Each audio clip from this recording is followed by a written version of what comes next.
Hello दोस्तों, स्वागत है आप सभी का हमारी एक और रोमांचक कहानी में। उम्मीद करती हूँ आपको ये कहानी बेहद पसंद आएगी। रात गहरी होने के बाद ससुर जी ने मेरा दरवाज़ा खटखटाया और मुझसे बोले कि बहू, मैं बाथरूम में गिर गया था और मेरी कमर में बहुत ही ज़्यादा दर्द हो रहा है। अगर तुम थोड़ी सी मालिश कर देती तो शायद मुझे थोड़ा आराम मिल जाता। शादी के 6 महीने बाद ही मेरा पति अचानक एक दुर्घटना में गुजर गया। मेरे पिताजी ने बड़ी मुश्किल से मेरी शादी करवाई थी, लेकिन 6 महीने के अंदर ही मैं फिर से अपने मायके के दरवाजे पर आ गई थी।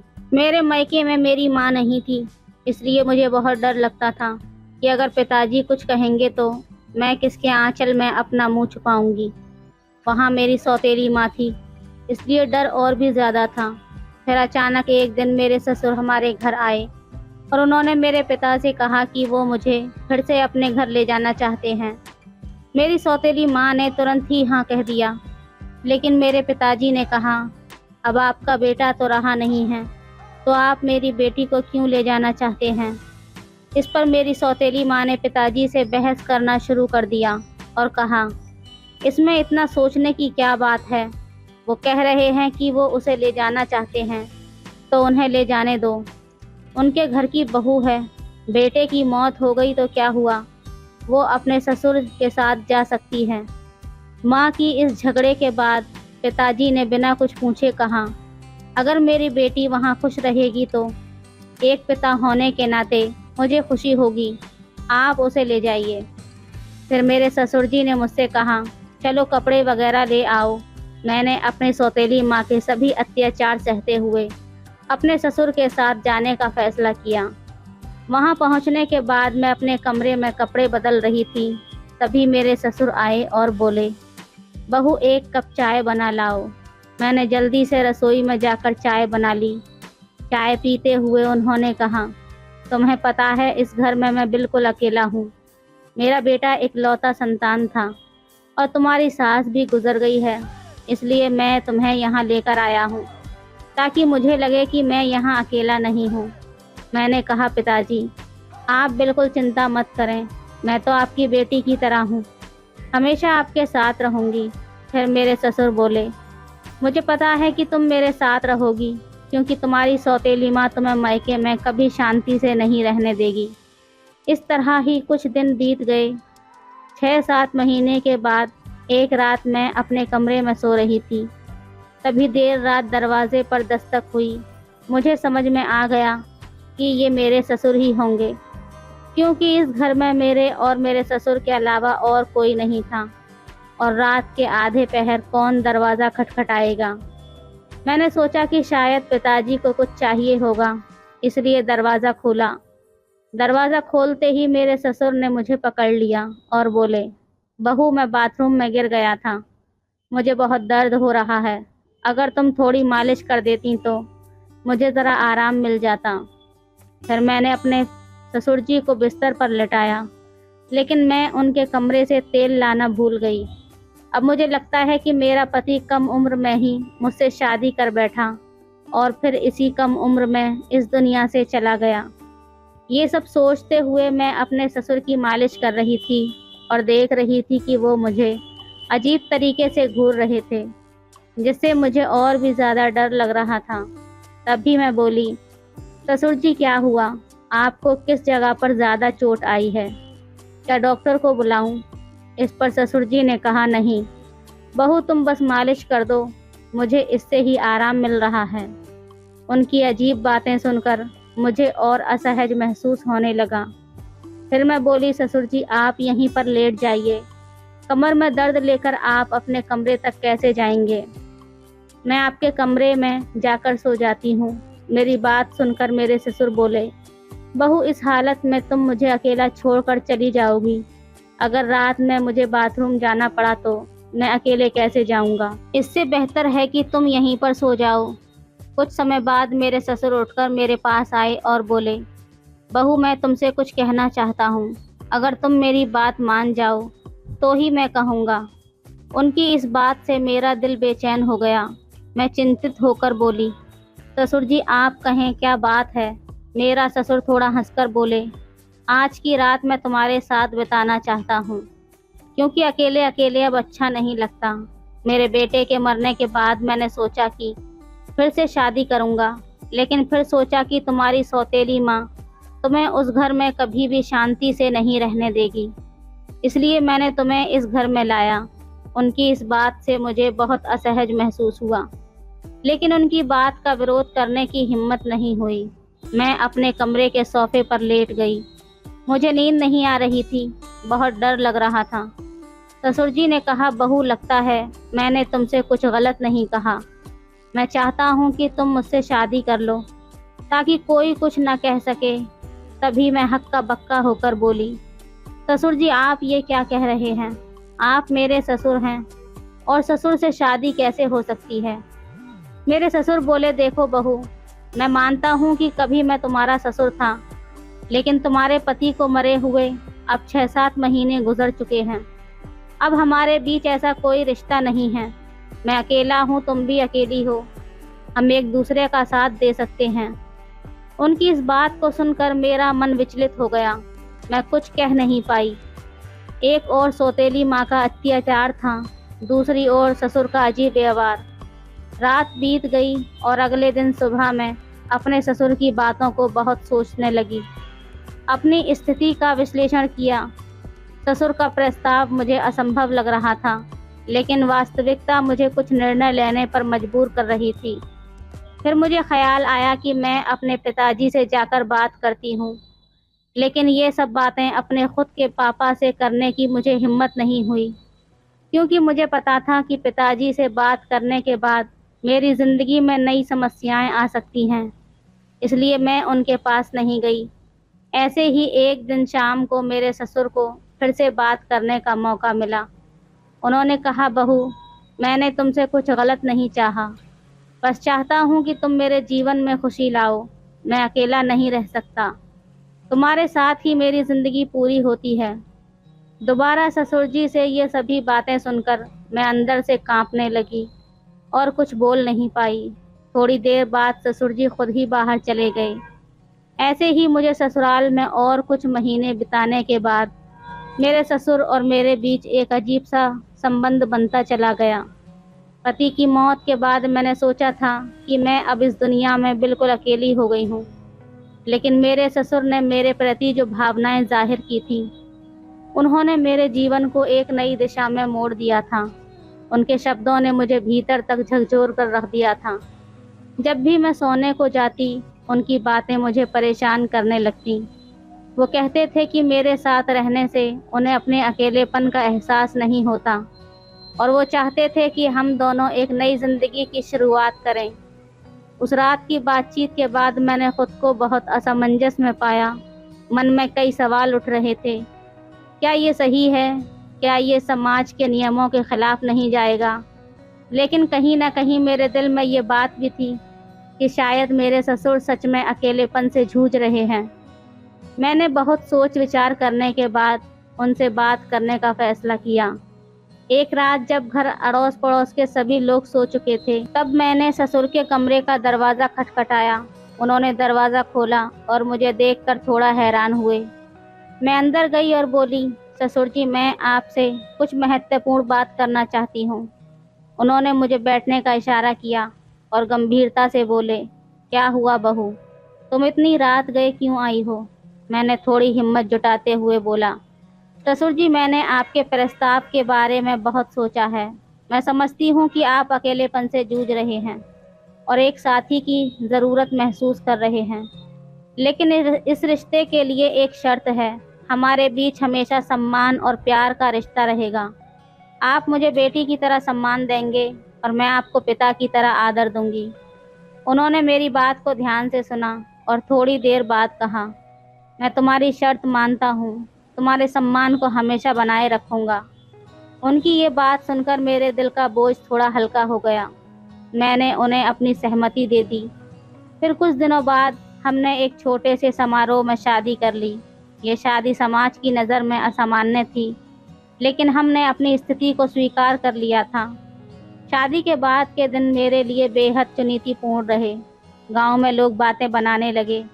रिश्तेदारों ने हमसे दूरी बना ली। शुरू कर दी थी, लेकिन हमने इन सब बातों की परवाह किए बिना अपने जीवन को आगे बढ़ाने का फैसला किया। हमारे रिश्ते में धीरे धीरे प्यार और समझ बढ़ने लगी। ससुराल में पहले जहां मैं खुद को असहज महसूस करती थी, अब वहीं घर मुझे अपना लगने लगा था। ससुर ने मेरे लिए हर संभव प्रयास किया ताकि मैं खुश रह सकूं। उन्होंने मेरी हर छोटी बड़ी ज़रूरत का ध्यान रखा और हर ख्वाहिश पूरी की। वो हर दिन मेरे लिए कुछ न कुछ खास करने की कोशिश करते थे। कभी मेरे पसंदीदा खाने की चीज़ें लाते तो कभी मेरे लिए नई नई साड़ियाँ खरीदते। धीरे धीरे मैं भी उनके प्रति एक अलग तरह का आदर महसूस करना शुरू कर दी थी। हम दोनों ने मिलकर एक नई जिंदगी की शुरुआत की। ससुर अब मेरे जीवन का एक अभिन्न हिस्सा बन चुके थे। हमारे बीच का रिश्ता अब सिर्फ ससुर और बहू का नहीं रहा था, बल्कि दो दिलों का एक मजबूत बंधन बन गया था। वो मुझे हर उस समय सहारा देते थे जब मुझे उनकी ज़रूरत होती थी। उन्होंने मुझे फिर से हंसना सिखाया, जीवन को नए नज़रिए से देखना सिखाया। शादी के कुछ महीने बाद मैंने महसूस किया कि हमारे बीच का ये नया रिश्ता मुझे एक नई दिशा दे रहा है। हमने मिलकर कई मुश्किलों का सामना किया और हर बार एक दूसरे का साथ दिया। ससुर के साथ मेरे इस नए रिश्ते ने मुझे जीवन के कई नए पहलू दिखाए थे। उन्होंने मुझे ये एहसास दिलाया कि जीवन में अगर साथी सही हो तो कोई भी मुश्किल इतनी बड़ी नहीं होती कि उसे पार ना किया जा सके। समाज की नज़र में हमने बहुत कुछ सहा, लेकिन हमने अपने फैसले पर कभी पछतावा नहीं किया। हमारे रिश्ते में धीरे धीरे एक नए तरह का प्यार और सम्मान उभरने लगा। उनके साथ बिताए हर पल ने मुझे कुछ नया सिखाया और मुझे एहसास हुआ कि कभी कभी जीवन में हमें ऐसे मोड़ पर ले जाता है जहां हमें अपने फैसले पर पूर्ण विचार करना चाहिए। आज मैं अपने ससुर के साथ एक नई जिंदगी जी रही हूँ। हमारे बीच का प्यार और सम्मान पहले से भी अधिक मजबूत हो गया है। वो मेरे जीवन के सबसे महत्वपूर्ण इंसान बन चुके हैं। उनके साथ बिताए हर पल ने मुझे ये सिखाया है कि जीवन में चाहे कितनी भी मुश्किल क्यों ना आए, अगर हमारे पास सही साथी हो तो हम हर मुश्किल का सामना कर सकते हैं। इस तरह हमारे बीच का रिश्ता धीरे धीरे और भी ज़्यादा गहरा होता चला गया। उनके साथ बिताए हर पल ने मुझे ये सिखाया कि जीवन को कैसे नए सिरे से जिया जाए। हमने मिलकर अपने जीवन की हर चुनौती का सामना किया और हर बार जीत हासिल की। अब हमारे बीच का ये नया रिश्ता मुझे एक नई ज़िंदगी के सपने दिखाने लगा है। तो दोस्तों, ये थी आज की कहानी। आपको कैसी लगी हमें कमेंट में ज़रूर बताएं। वीडियो अच्छी लगे तो लाइक करें, शेयर करें, सब्सक्राइब करें। धन्यवाद करें। हेलो दोस्तों, स्वागत है आप सभी का हमारी एक और रोमांचक कहानी में। उम्मीद करती हूँ आपको ये कहानी बेहद पसंद आएगी। कल्पना एक चीनी मिल की मालकिन थी। उम्र 32 साल, बेहद खूबसूरत और आकर्षक बदन की मालिक थी। पति से 7 साल पहले तलाक हो चुका था। एक दिन 18 साल के नौकर के फ़ोन में देख लिया वीडियो और फिर हो गई बेकाबू। उसके बाद अपने ही नौकर के साथ अपने ही घर में दिन रात बस एक ही खेल। अगर आप इस कहानी को देख रहे हैं तो प्लीज़ पूरा देखिएगा, क्योंकि हो सकता है जिस तरह इस कहानी के नौकर की किस्मत चमकी वैसे ही आपकी भी चमक जाए। और जब किस्मत चमकने वाली हो तब आप कोई चूक ना कर दें, इसलिए इस कहानी को पूरा ज़रूर देखिएगा। बेंगलोर में एक चीनी मिल जिसकी मालकिन का नाम कल्पना था, दिखने में बेहद सुंदर थी और धन दौलत पैसा सब कुछ बेशुमार था। पति से तलाक हो चुका था तो अकेली ही रहती थी, लेकिन वो बहुत तेज़ और दबंग महिला थी। फैक्ट्री में बहुत सारे कर्मचारी काम करते थे, लेकिन फिर भी कुछ कर्मचारियों की ज़रूरत थी। तब उत्तर प्रदेश का एक लड़का जिसका नाम राजू था, वो फैक्ट्री में इंटरव्यू देने के लिए पहुंचा। इस बार इंटरव्यू मैडम खुद ले रही थी और मैडम के बारे में सब जानते थे कि ये मैडम बहुत तेज़ है। राजू डरा हुआ था और वैसे भी कोई भी लड़का इंटरव्यू देने जाता है तो हाथ पांव पहले ही फूल जाते हैं। राजू से पहले 4 लोग और थे। राजू का 5वां नंबर था। अब राजू का नंबर आया और राजू केबिन में पहुंचा तो मैडम सामने बैठी थी। जैसे ही राजू कैबिन में पहुंचा, मैडम ने उसे बैठने को कहा। राजू अभी बैठा ही था कि मैडम के फ़ोन पर एक कॉल आया और उन्हें सामने से बताया गया कि आपको लाखों का फ़ायदा हुआ है। ये सुनकर मैडम के मन में एकदम से राजू के प्रति ख्याल आया कि ये लड़का जैसे ही कैबिन में आया, तुरंत खुशखबरी का फ़ोन आ गया। अब इसे अंधविश्वास कहा जाए या फिर कुछ और, लेकिन मैडम को ऐसा लगने लगा कि ये लड़का मेरे लिए लकी है। उस समय तो मालकिन ने उससे कुछ नहीं कहा, इंटरव्यू लिया और उसको अपने यहाँ जॉब पर रख लिया। राजू को अकाउंटेंट की जॉब मिली और राजू के फैक्ट्री में आने के बाद फैक्ट्री का मुनाफा 10 गुना बढ़ गया था। इतनी तरक्की होने लगी तो मालकिन को भी लगने लगा कि वाकई राजू उसके लिए लकी है। जब पूरे साल का प्रॉफिट देखा गया तो फैक्ट्री ने पूरे राज्य में सबसे ज़्यादा कमाई की थी। इस बात पर खुश होकर मालकिन ने एक पार्टी रखी जिसमें सभी कर्मचारी और बड़े व्यापारी, फैक्ट्रियों के मालिक भी शामिल थे। सभी लोग राजू से चिढ़ने लगे थे क्योंकि अब राजू मालकिन का बहुत ख़ास हो गया था। पार्टी में मालकिन ने दारू पी ली और इतनी पी कि ठीक से खड़ी भी नहीं हो पा रही थी। दबंग महिला थी तो कोई भी उनसे ये नहीं कह पा रहा था कि हम आपको घर छोड़ देते हैं। फिर कुछ लोगों ने राजू से कहा कि तुम छोड़ आओ। राजू सीधा था, उसने मैडम से कहा, चलिए मालकिन, मैं आपको घर छोड़ देता हूँ। मालकिन लड़खड़ा रही थी तो राजू उनको पकड़कर गाड़ी तक ले गया और गाड़ी लेकर सीधा मालकिन के बंगले पर पहुंचा। अब घर पहुंचते पहुंचते मालकिन को और भी ज़्यादा चढ़ गई थी। वो कार में से निकल भी नहीं पा रही थी। तब राजू उसे कार से नीचे उतारता है तो उतरते उतरते ही मालकिन उल्टियां करने लगती है।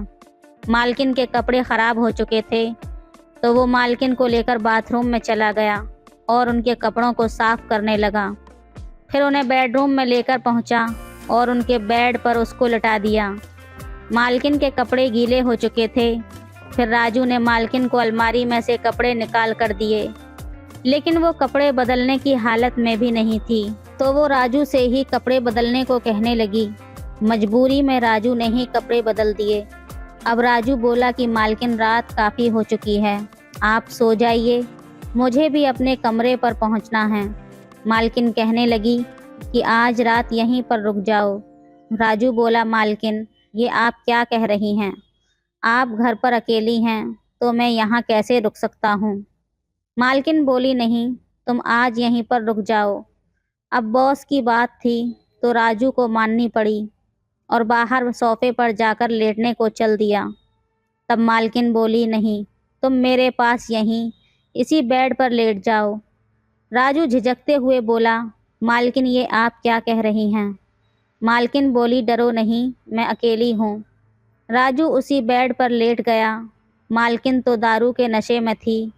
थोड़ी देर में मालकिन की इच्छाएं जागृत होने लगीं और फिर नशे में ही उन्होंने राजू के साथ संबंध स्थापित कर लिए। राजू भी नौजवान था तो वो भी खुद पर कंट्रोल नहीं कर पाया और दोनों के बीच संबंध स्थापित हो गए। सुबह जब आँख खुली तो राजू मालकिन के सामने सर झुकाए खड़ा था, लेकिन मालकिन बोली कि डरो मत राजू, रात हम दोनों के बीच जो भी हुआ वो सहमति से हुआ है और मुझे सब याद है कि कल रात हम लोगों ने क्या किया। मालकिन बोली कि मेरा पति से तलाक हो गया है और तलाक हुए 9 साल हो गए हैं और तब से अब तक मैंने किसी भी आदमी को अपने पास नहीं आने दिया है। तुम पहले हो राजू जो तुम मेरे इतने करीब आ गए हो। मालकिन को राजू से प्रेम होने लगा था। मालकिन राजू के प्रति अपने मन में कुछ भावनाएं ला चुकी थी, लेकिन दोनों के बीच उम्र का काफ़ी गैप था। अब ये सिलसिला शुरू हो चुका था। दोनों दिल खोलकर एक दूसरे के साथ संबंध स्थापित करते थे। अब मैडम राजू को गिफ्ट, कपड़े, गाड़ी, ज्वेलरी इत्यादि सब कुछ देने लगी थी। फैक्ट्री में सबको पता था कि उन दोनों मालकिन और नौकर के बीच चल क्या रहा है, लेकिन मालकिन के सामने मुंह खोलने की किसी की हिम्मत नहीं थी। यही सब चलते चलते धीरे धीरे 5 साल गुजर जाते हैं। फिर आ गया कोरोना का लॉकडाउन। सब कारोबार बंद पड़ा था और राजू कल्पना के साथ उसके बंगले पर रहता था। वो दिन रात यही सब करते रहते थे।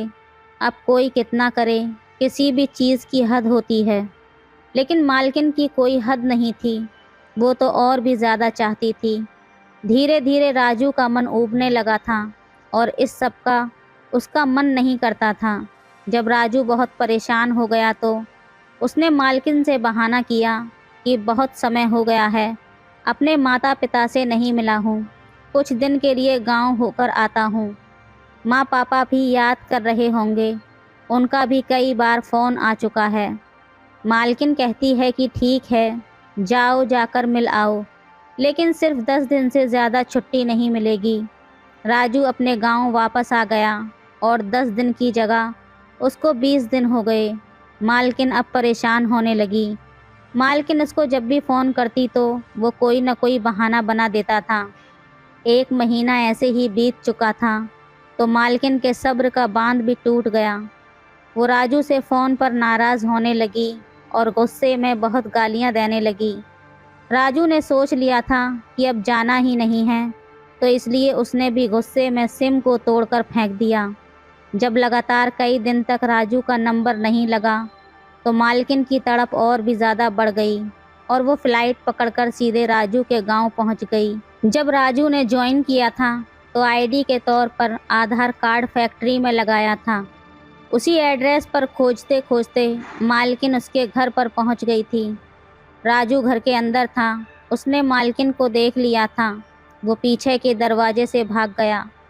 मालकिन उसके घर पर आकर बैठ गई और सुबह से रात हो गई, लेकिन वो हटने का नाम ही नहीं ले रही थी। दोस्तों, आज भी हमारे गांव के क्षेत्र में यदि मालिक या कोई और भी अगर घर पर आ जाए तो उसको आदर से बिठाया जाता है। इसलिए राजू के माता पिता ने भी मालकिन का आदर किया और मालकिन वहीं रुक गई। सुबह से रात हो गई लेकिन राजू नहीं आया, तो मालकिन ने भी रात को राजू के घर पर ही डेरा जमा लिया। लेकिन राजू रात में भी नहीं आया। मालकिन भी पूरे गुस्से में थी। इधर राजू भी न जाने का पूरा मन बना चुका था। इसी प्रकार 15 दिन तक मालकिन उसके घर पर लगातार बनी रही, लेकिन 15 दिन तक राजू नहीं आया। राजू गांव में ही अपने एक दोस्त के घर पर छुपा हुआ था।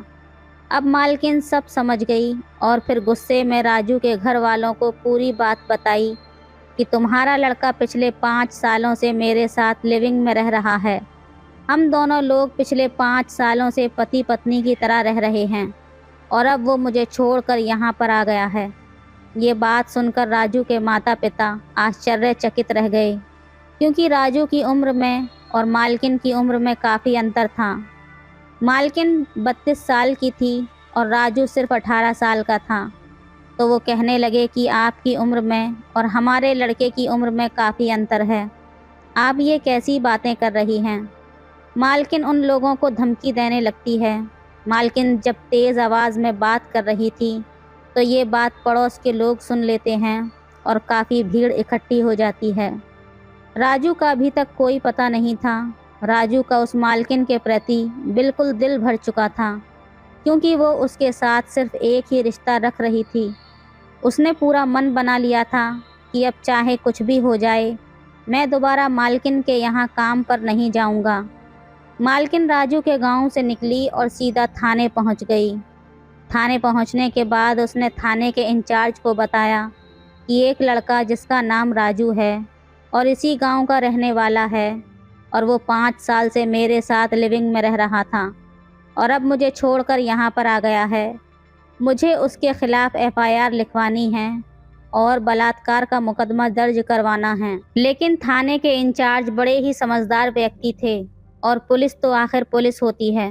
वो समझ गए कि जो महिला 5 साल किसी के साथ लिविंग में रह रही थी और अब वो सीधे उस पर बलात्कार का मुकदमा लिखवाने को कह रही है, इस तरह से तो उस मासूम लड़के की ज़िंदगी बर्बाद हो जाएगी।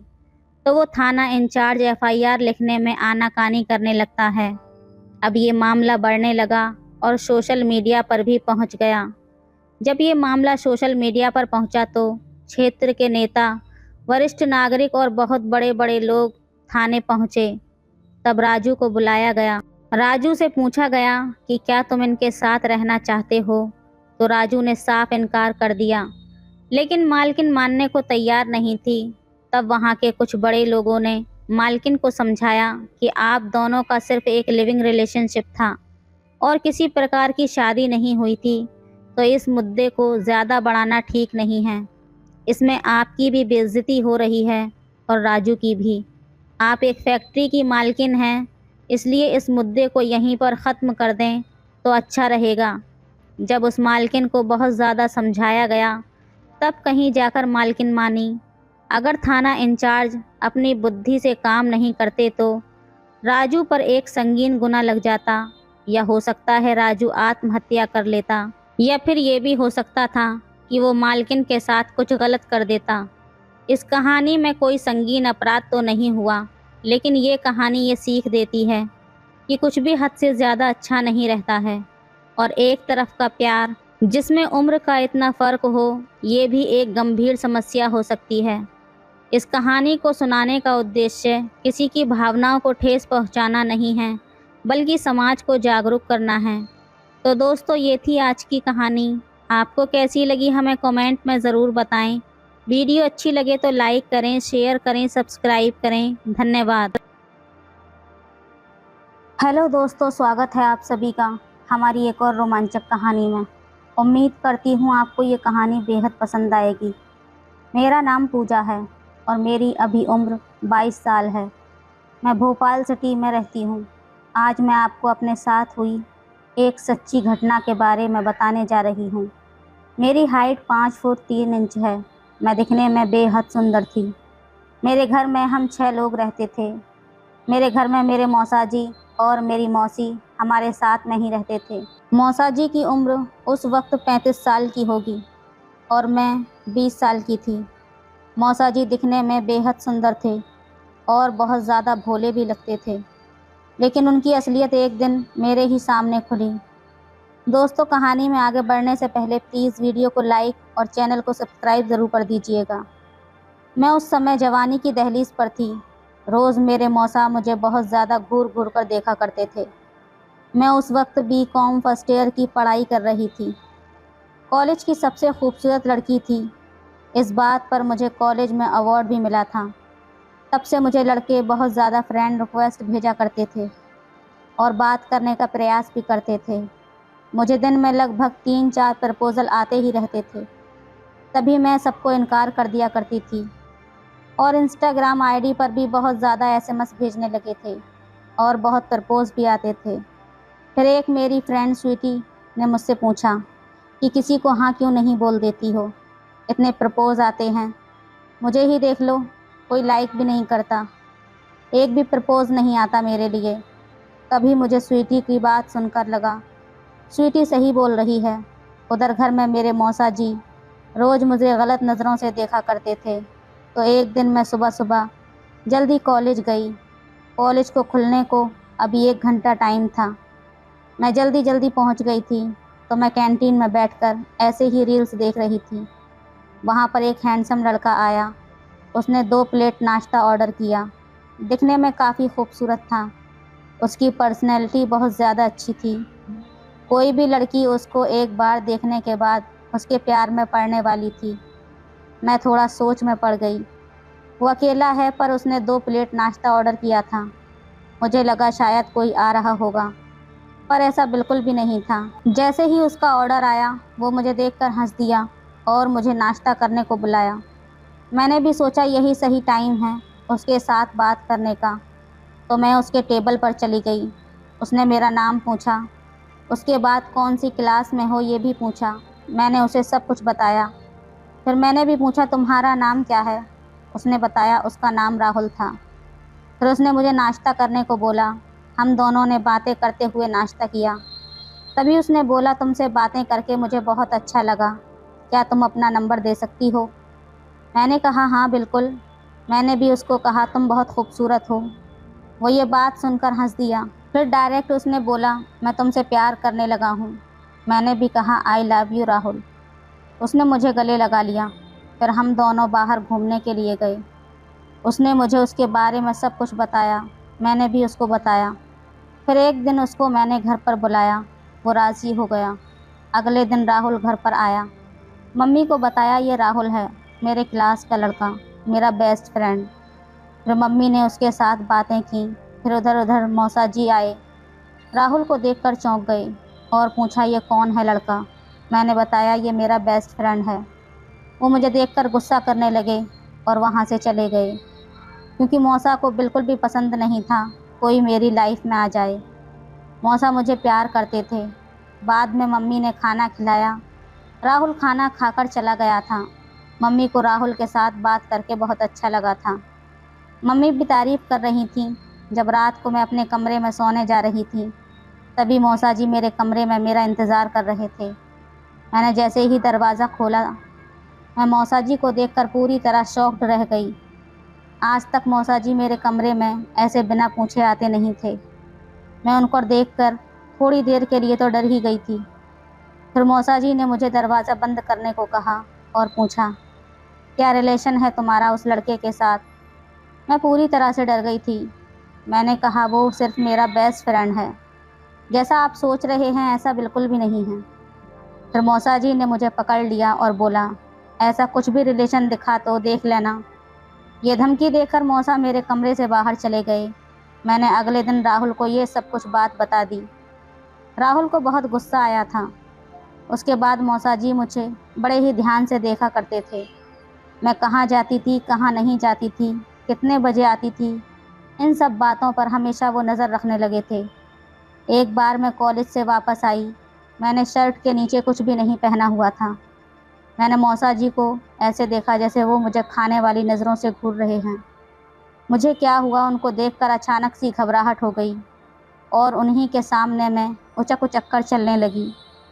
अपने कमरे में गई तो मेरे मौसा जी को ऐसा लगा कि इसने कोई गड़बड़ की है। जैसे मैं अपने कमरे में गई, उससे 5-10 मिनट के बाद मौसा जी मेरे कमरे में आए और फिर मुझसे पूछने लगे। फिर मैंने देखा कि मौसा जी आज बहुत गुस्से में थे। मैंने उनसे पूछा कि मौसा जी ऐसा क्या हो गया है। शायद मैं समझ गई थी कि मौसा जी मेरे दीवाने हो चुके थे, इसलिए मुझ पर थोड़ी थोड़ी बात पर शक कर रहे थे। फिर मेरा मौसा जी के सामने इस तरह का सिलसिला शुरू हो गया। मुझे जब भी मौका मिलता, मैं मौसा जी के सामने कुछ न कुछ नाटक करने लगती। उनको ऐसा लगने लगा कि इसने शायद कुछ गड़बड़ की है। मौसा जी के साथ ऐसे ही मेरा मजाक का सिलसिला चलता रहा, लेकिन बेचारे कुछ कर नहीं पाते थे। फिर एक दिन मैंने डिसाइड किया कि इसे दूसरे लेवल तक पहुंचाने की स्टेज आ गई है। एक दिन मौसा जी और मैं टीवी रूम में अकेले ही थे और मैं सोफे पर लेटी हुई थी और मैंने रज़ाई ओढ़ रखी थी। मौसा जी भी उसी सोफे पर मेरे पैरों के पास बैठे टीवी देख रहे थे। फिर मैंने सोचा यही सही मौका है। मौसा जी को पूरा ध्यान टीवी पर था। तभी मैं बेड से निकल गई और अपनी जगह पर तकिया रख दिया। फिर मैंने मौसा जी से कहा कि मौसा जी क्या देख रहे हो? मौसा जी ने कहा मैं टीवी देख रहा हूँ। देख नहीं रहा तुम्हें? मैंने कहा टीवी देख रहे हो, मैं साइड में लेटी हूँ, मुझे क्यों नहीं घूर रहे हो जैसे कि तुम मुझे रोज़ घूरा करते हो। ये बात सुनकर मौसा जी ने टीवी बंद किया और अचानक ही सोफे पर कूद पड़े। उनको लगा यहाँ तो कोई भी नहीं है। फिर मैंने लाइट जलाई और सब मम्मी को दिखा दिया। मैंने कहा देखो मम्मी, मौसा जी की कैसी नीयत ख़राब है। ये हमेशा मुझे तंग करते हैं और मुझे अजीब सी नज़रों से देखते हैं। देखा इन्होंने किस तरह की हरकत की है। मम्मी ने उस दिन मौसा जी की कोई बात नहीं सुनी और मौसा को घर से निकाल दिया। दोस्तों, ये थी आज की हमारी सच्ची कहानी। आपके साथ भी कुछ ऐसा हो रहा होगा तो आप भी कुछ ऐसा सुझाव लगाकर ऐसे ही अपनी प्रॉब्लम को सॉल्व कर सकते हैं। तो दोस्तों, आपको हमारी कहानी से क्या सीख मिली हमें कमेंट करके ज़रूर बताएं। वीडियो अच्छी लगे तो लाइक करें, शेयर करें, सब्सक्राइब करें। धन्यवाद। हेलो दोस्तों, स्वागत है आप सभी का हमारी एक और रोमांचक कहानी में। उम्मीद करती हूँ आपको ये कहानी बेहद पसंद आएगी। ये कहानी उस समय की है जब मैं दिल्ली में एक सेठ के यहाँ नौकरी करता था। तो कैसे मेरी दोस्ती मेरी मालकिन से हो गई। मेरा नाम मुकेश है और मैं दिल्ली में काम करता था। बचपन में ही मेरे पापा की एक कार एक्सीडेंट में मौत हो गई थी। पापा के जाने के बाद मेरे ऊपर भी जिम्मेदारी आ गई और मुझे अपनी पढ़ाई 10वीं के बाद छोड़नी पड़ी। मैं बाज़ार में एक कपड़े की दुकान में काम करने लगा। जिस दुकान में मैं काम करता था उसके मालिक का नाम गुलशन था। भैया की वाइफ का नाम लैला था।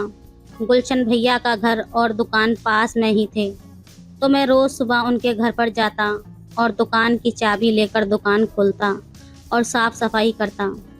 भैया बाद में दुकान पर आ जाते थे। एक दिन जब मैं दुकान की चाबी लेने उनके घर पर गया तो मालकिन ने दरवाज़ा खोला। भैया उस वक्त कहीं गए हुए थे। मालकिन ने मुझे चाबी देते हुए पूछा, तुम्हारा नाम क्या है? मैंने कहा, मालकिन मेरा नाम मुकेश है। उन्होंने पूछा, तेरा सरनेम क्या है? तो मैंने मालकिन को अपना सरनेम बता दिया। इस पर उन्होंने कहा, अरे वाह, हमारा सरनेम भी यही है, तो तू आज से मुझे मालकिन नहीं बल्कि भाभी कहकर बुलाया कर। मैंने कहा, ठीक है मालकिन। उन्होंने कहा, फिर मालकिन? मैंने कहा, सॉरी मालकिन, मेरा मतलब भाभी। इस बात पर हम दोनों हंस दिए और मैं चाबी लेकर दुकान पर चला गया। लैला भाभी देखने में बहुत ज़्यादा सुंदर थी। भाभी एक अमीर माँ बाप की औलाद थी, तो अमीरी का रौब भी उनके हसीन चेहरे पर झलकता था। मैं रोज़ ऐसे ही दुकान की चाबी लेने घर पर जाने लगा था। कभी भैया उस समय सोए होते थे, तो मैं भाभी से चाबी लेकर दुकान पर आ जाता। दिन ऐसे ही बीतते गए। मेरी और भाभी की अच्छी खासी दोस्ती हो गई थी। वो दिन में मुझे किसी न किसी काम के बहाने घर पर बुला लेती थी। उनका घर बहुत बड़ा और 3 मंजिल का था। सबसे ऊपर वाली छत खुली थी और वहाँ पर एक बहुत बड़ा जनरेटर रखा हुआ था। जब भी घर की लाइट गुल हो जाती तो भाभी जनरेटर स्टार्ट करने के लिए दुकान पर फ़ोन करके मुझे बुला लेती। अब भाभी दिन में भी मुझे 2-3 बार किसी न किसी काम के लिए बुला ही लेती थी। कभी जूस लाने के लिए, तो कभी भैया का खाना लेने के लिए, और बाद में झूठे बर्तन वापस घर लाने के लिए। जो भैया की बहन थी वो भी अक्सर घर पर आती जाती रहती थी। उनकी 1 साल की बेटी थी जो मेरे साथ बहुत ज़्यादा खेलती थी। लैला भाभी मुझ पर बहुत मेहरबान रहती थी। जब भी वो मुझे घर बुलाती थी, वो मुझसे मेरी पसंदीदा मिठाई के बारे में पूछती थी या कोई अन्य पसंदीदा आइटम के बारे में जानने की कोशिश करती थी। मैंने उन्हें बता रखा था कि मेरी पसंदीदा मिठाई बर्फ़ी और रसगुल्ला है।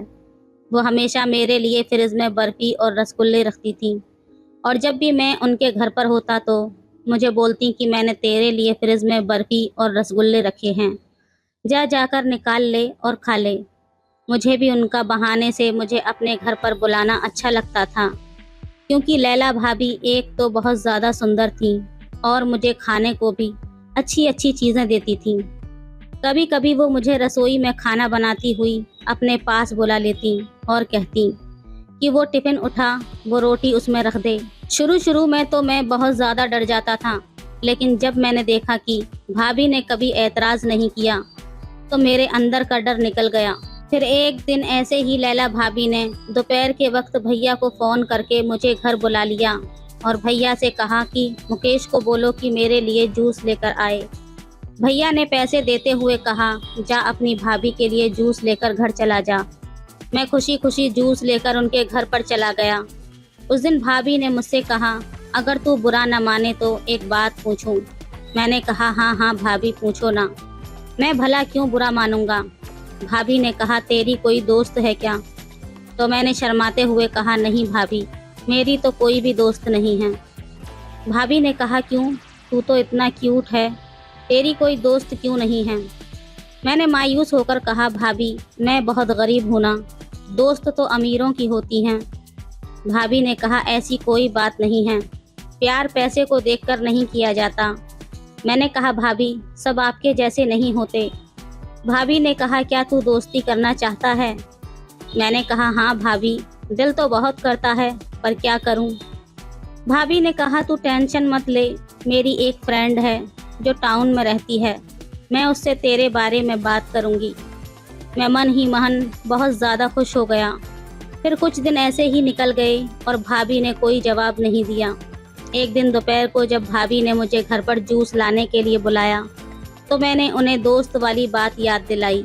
उन्होंने एकदम से याद करते हुए कहा, अरे हाँ, मैंने उससे पूछा था। मैंने खुश होते हुए पूछा, तो क्या कहा उसने? भाभी ने कहा, अरे यार क्या बताऊँ, उसने तो मना कर दिया। मेरा तो जैसे दिल टूट गया। ये देखकर भाभी ने कहा, तू दिल छोटा मत कर, मैं ज़रूर तेरी दोस्त बनाकर दूंगी। अपनी भाभी पर मुझे विश्वास था। भैया हर रविवार पास के एक गांव में जाते थे, जहां पर उनकी बहुत ज़्यादा ज़मीन थी। खेती बाड़ी का हिसाब करने के लिए उन्हें हर रविवार वहां जाना पड़ता था। हमारी दुकान रविवार को बंद रहती थी। मैं रविवार को कभी कभी घर के काम में भाभी की सहायता करने के लिए भैया के घर पहुंच जाता था। ये सब भैया और भाभी को अच्छा भी लगता था। इससे मैं और भी सबका पसंदीदा बन गया था। मैं जब भी भाभी से मूवी देखने के लिए पैसे मांगता तो वो मुझे रुपये दे देती थी। इन सारी बातों से मुझे लगता था कि हो ना हो भाभी भी मुझे पसंद करती हैं, पर मेरी उनसे कुछ कहने की हिम्मत नहीं पड़ती थी। ऐसे ही एक दिन शाम को लाइट चली गई तो भाभी ने भैया को फ़ोन करके जनरेटर स्टार्ट करने के लिए मुझे घर पर बुला लिया। मैं जनरेटर स्टार्ट करने के बाद जाने लगा। अचानक मेरे दिल ने कहा कि आज भाभी अकेली हैं, यही मौका है, उनसे अपने दिल की बात कह देना चाहिए। पर कहूँ कैसे, वही समझ नहीं आ रहा था। पहले तो मुझे भाभी के दिल को टटोलना था कि उनके दिल में ऐसा कुछ है भी या नहीं। जैसा मैं उनके बारे में सोचता हूँ, क्या वो भी मेरे लिए सोचती हैं? बहुत सोचने के बाद मेरे दिमाग में एक आइडिया आया। उन दिनों मार्केट में सीडीआर नया आया था और वो बहुत महंगा भी था। सिर्फ अमीर लोग ही खरीद पाते थे। भाभी के पास एक सीडीआर था, तो मैंने भाभी से कहा, भाभी मेरा मूवी देखने का बहुत मन कर रहा है। भाभी ने अपने पर्स से पैसे निकाले और मुझे देकर कहा, जा जो भी मूवी देखनी है देख ले। मैं भाभी से बोला, मुझे ये वाली नहीं, वो वाली मूवी देखनी है। भाभी बोली, कौन सी वाली? मैंने कहा, भाभी अब कैसे कहूँ, आप खुद ही समझ जाओ ना।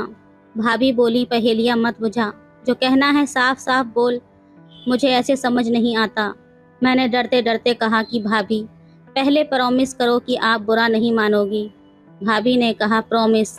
मैंने आज तक तेरी किसी बात का कोई बुरा माना है जो आज मानूंगी? भाभी को मैंने बताया तो वो समझ गई। मैंने थोड़ा रिलैक्स होते हुए कहा, हाँ भाभी, मुझे वही वाली फिल्म देखनी है। भाभी, तो उसमें क्या प्रॉब्लम है, कल संडे है, तेरे भैया तो गांव जाएंगे, तो तू घर पर आ जाना, मैं अपनी फ्रेंड से एक सीडी मंगवा लूँगी। मैंने कहा, भाभी मेरी एक शर्त है। भाभी ने कहा, क्या शर्त है? मैंने कहा, आपको भी मेरे साथ फिल्म देखनी पड़ेगी। भाभी थोड़ा सा मुस्कुराते हुए बोली, ओके बाबा, ठीक है, मैं भी तेरे साथ मूवी देख लूँगी। मैं समझ गया था कि जैसा मैं सोचता हूँ, भाभी के दिल में भी वही चल रहा है। अगले दिन मैं सुबह 10 बजे भाभी के घर पर पहुँच गया। जैसा कि मुझे पता ही था, भैया अपने खेतों को देखने गए थे और भाभी घर पर अकेली थी। जैसे ही भाभी ने दरवाज़ा खोला, मैं उन्हें देखता ही रह गया। उन्होंने स्माइल के साथ मेरा स्वागत करते हुए कहा, क्या हुआ, कहाँ खो गए? मैंने कहा, कुछ नहीं भाभी, बस ऐसे ही। भाभी बोली, नहीं, कुछ तो बात है जो तुम्हारा मुंह खुला का खुला रह गया है। भाभी बोली, अच्छा अच्छा, अब अंदर भी आएगा या दरवाजे पर ही खड़ा रहेगा? मैं अंदर आने लगा तो भाभी सामने से हटी ही नहीं। मैं बोला, तो भाभी आपने सीडी मंगवा ली है क्या? भाभी बोली, अरे यार सॉरी, मैंने नेहा से कहा था कि एक मूवी की सीडी दे दे, पर उसने कहा कि उसके पास जो मूवी की सीडी थी वो ख़राब हो गई है। ये सुनते ही मेरा तो चेहरा उतर गया। मुझे लगा कि सारी प्लानिंग चौपट हो गई। भाभी ने मुझे देखा तो उन्हें भी बहुत बुरा लगा, पर उसके बाद उन्होंने जो कहा वो मैंने कभी सपने में भी नहीं सोचा था। भाभी के चेहरे पर एक हल्की सी मुस्कान आ गई। उन्होंने कहा, अगली बार मैं तेरी ये तमन्ना ज़रूर पूरी कर दूंगी। मैंने कहा, मेरी प्यारी भाभी, कोई बात नहीं, लेकिन आपको मेरी यही तमन्ना नहीं बल्कि और भी तमन्ना पूरी करनी पड़ेगी। भाभी ने कहा, हाँ बाबा, पक्का, चल अब नाश्ता करते हैं, बहुत ज़ोरों की भूख लगी है। फिर हम दोनों ने एक साथ सोफे पर बैठकर नाश्ता किया। नाश्ता करते वक्त भाभी ने वादा किया कि जो भी तेरी ख्वाहिशें हैं अगली बार पक्का पूरा कर दूंगी। तो दोस्तों, ये थी आज की कहानी। इससे आगे का अगर पार्ट चाहिए तो प्लीज़ कमेंट में ज़रूर बताएं। वीडियो अच्छी लगे तो लाइक करें, शेयर करें, सब्सक्राइब करें। धन्यवाद। हेलो दोस्तों, स्वागत है आप सभी का हमारी एक और रोमांचक कहानी में। उम्मीद करती हूँ आपको ये कहानी बेहद पसंद आएगी। एक 16 साल की लड़की जिसका नाम टीना था, उसको उसके ही सगे भाई ने कर दिया था प्रेग्नेंट। जी हाँ दोस्तों, ये कहानी है दो सगे भाई बहन की, जिनके बीच इस तरह के संबंध स्थापित हो जाते हैं और भाई कर देता है अपनी ही बहन को प्रेग्नेंट। लॉकडाउन का समय चल रहा था। नोएडा में रहने वाला एक परिवार, जिसमें एक 16 साल की लड़की और 14 साल का उसका भाई था और दो माता पिता थे। कुल मिलाकर परिवार में सिर्फ 4 ही लोग थे। लड़की के माता पिता की आर्थिक स्थिति ज़्यादा अच्छी नहीं थी, इसलिए वे दोनों ही जॉब किया करते थे। लेकिन लॉकडाउन में सभी लोगों का काम छूट गया था। इसी वजह से वो लोग अपना घर चलाने के लिए पड़ोस के घरों में ही मेहनत मजदूरी का काम करने लगे थे। घर पर बेटा और बेटी दोनों ही अकेले रह जाते थे। घर में अकेले रहते थे तो दोनों एक दूसरे से बातें भी किया करते थे, खाना पीना साथ में खाया करते थे। माता पिता तो सुबह निकल जाते थे और शाम को ही आया करते थे। मोबाइल दोनों के पास भी था। एक दिन छोटा भाई मोबाइल पर कुछ देख रहा था कि तभी उसके सामने एक अश्लील वीडियो आ जाती है। 14 साल का लड़का अपनी भावनाओं पर कंट्रोल नहीं कर पाता और उसके मन में इस तरह से कुछ करने के भाव आ जाते हैं। लेकिन लॉकडाउन चल रहा था तो घर से निकलना भी पॉसिबल नहीं था। लेकिन वो वीडियो देख देख कर अपनी उत्तेजना को कंट्रोल नहीं कर पा रहा था। घर में अकेली बहन और सिर्फ वो लड़का ही रह जाता था। वो वीडियो गलती से उसकी बहन के फ़ोन पर शेयर हो जाती है। अब वो वीडियो उसकी बहन भी देख लेती है, तब उसके मन में भी उथल पुथल होने लगती है। अगर आप ये कहानी देख रहे हैं तो प्लीज़ पूरी देखिएगा, क्योंकि इस प्रकार की घटना किसी के भी साथ हो सकती है। हमारा उद्देश्य है कि हम लोगों को जागरूक करें। समाज में इस प्रकार के केस बहुत हो रहे हैं। हम ये कहना चाहते हैं कि बच्चों पर नज़र रखना भी ज़रूरी होता है। माता पिता को बीच बीच में अपने बच्चों पर निगाह ज़रूर रखनी चाहिए। वो क्या कर रहे हैं, उनके मन में क्या चल रहा है, कहीं कोई गलती तो नहीं कर रहे हैं। इन सब बातों का ध्यान माता पिता को रखना चाहिए। हम किसी की भावनाओं को ठेस नहीं पहुंचाना चाहते, बस इस कहानी के माध्यम से एक शैक्षिक व सामाजिक संदेश देना चाहते हैं। कहानी आपको बहुत अच्छी लगने वाली है। अगर आपने अभी तक चैनल को सब्सक्राइब नहीं किया है तो प्लीज़ सब्सक्राइब कर दीजिए और वीडियो को एक लाइक कर दीजिए। वीडियो देखने के बाद उस लड़की के मन में भी वैसा ही करने के ख्याल तो आ जाते हैं, लेकिन वो वीडियो गलती से उसके छोटे भाई ने ही उसको सेंड कर दी थी, तो इसलिए वो उसको बहुत ज़्यादा डांटती है और मम्मी से शिकायत करने को कहती है। भाई छोटा होता है और इस तरह की हरकत से डर जाता है। लेकिन अगले दिन लड़की के भाई ने देखा कि उसकी बहन कमरे में बेड पर लेटी हुई थी और उस वीडियो को देख रही थी और कुछ इस प्रकार की हरकतें कर रही थी। सिर्फ 14 साल का लड़का ये सब देखकर अपनी भावनाओं पर कंट्रोल नहीं कर पाता, लेकिन वो रिश्ते में उसकी बहन होती है तो इसलिए वो थोड़ा झिझकता भी है। लेकिन इस प्रकार की भावना अगर कम उम्र में आ जाए तो कंट्रोल करना काफ़ी मुश्किल हो जाता है। और ये सब कुछ हो रहा था सिर्फ एक मोबाइल फ़ोन की वजह से। साथियों, मोबाइल फ़ोन जितना लाभदायक है उतना कहीं कहीं नुकसानदायक भी है। एक दिन दोनों भाई बहन बैठे थे, तभी भाई अपनी बहन से कहने लगा कि दीदी, मैंने आपको उस दिन वीडियो मोबाइल पर देखते हुए देखा था और आप वही वीडियो देख रही थी, ये भी मैंने देख लिया था। ये सुनकर बहन को गुस्सा आ जाता है, लेकिन गलती उसकी भी थी, इसलिए वो ज़्यादा कुछ नहीं कहती। तभी उसका छोटा भाई कहता है कि क्यों ना आज एक साथ बैठकर वीडियो देखी जाए। हम दोनों तो भाई बहन हैं, इसलिए एक दूसरे के साथ कुछ कर ही नहीं सकते, तो इसमें डर भी कोई नहीं है। लेकिन वे दोनों ये नहीं जानते थे कि इसके आगे का परिणाम क्या होने वाला है। लड़की ने मोबाइल पर वीडियो चलाई और दोनों भाई बहन बैठकर वीडियो देखने लगे। वीडियो देखते देखते दोनों अपने अपने ऊपर कंट्रोल नहीं कर पाए और उन दोनों ने संबंध स्थापित कर लिए। जब एक बार ऐसा हो गया तो उन दोनों को काफ़ी अच्छा महसूस हुआ। अब दोनों घर पर अकेले रहते थे तो ये सब बहुत ही ज़्यादा करने लगे। सब कुछ ऐसे ही चलता रहा। वक्त धीरे धीरे गुजरता रहा।